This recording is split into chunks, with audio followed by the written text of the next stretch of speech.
May kasunod si Juaning.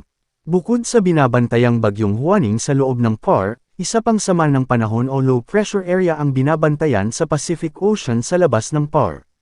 Base sa weather models, mataas ang tsansang maging bagyo ito at nagbabadyang pumasok ng PAR sa Miyerkules o Huwebes.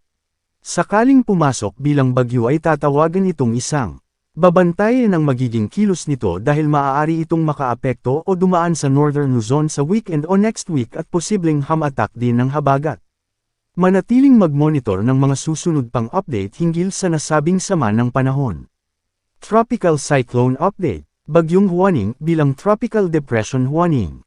Lokasyon, 520 kilometro. Silangang hilagang silangan ng Itbayat, Batanes. Pinakamalakas na lakas ng hangin, 45 km per hour.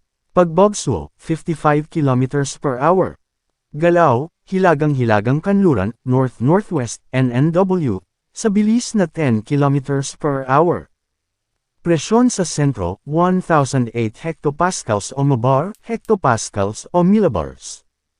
Lawak ng lakas ng hangin, umabot hanggang 270 km, galing sa sentro. Sa ngayon, walang nakataas na tropical cyclone wind signal. Sa ngayon, hindi ito nakakaapekto sa anumang bahagi ng bansa. Hindi ito inaasahang magla-landfall sa anumang bahagi ng bansa. Trough of Tropical Depression. Nakakaapekto ito ngayon sa mga kanlurang bahagi ng Northern at Central Luzon.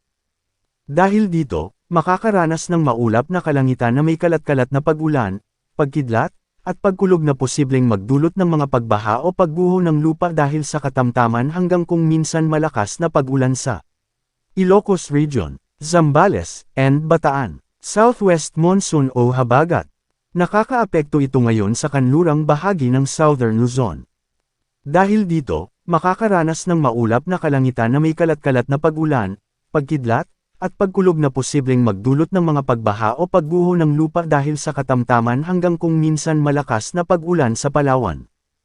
Localized thunderstorms. Ang nalalabing bahagi ng bansa, kabilang ang Bicol Region, ay makakaranas ng bahagyang maulap hanggang maulap na kalangitan na may pulu-pulong pag-ulan o pagkidlat at pagkulog na posibleng magdulot ng mga pagbaha o pagguho ng lupa dahil sa severe thunderstorms. Paalala, posibleng magbago pa ang forecast. Ay pinapaalalahanan ng lahat na manatiling updated sa lagay ng panahon at sa posibleng tatahakin at magiging lakas ng sama ng panahon sa susunod na mga araw.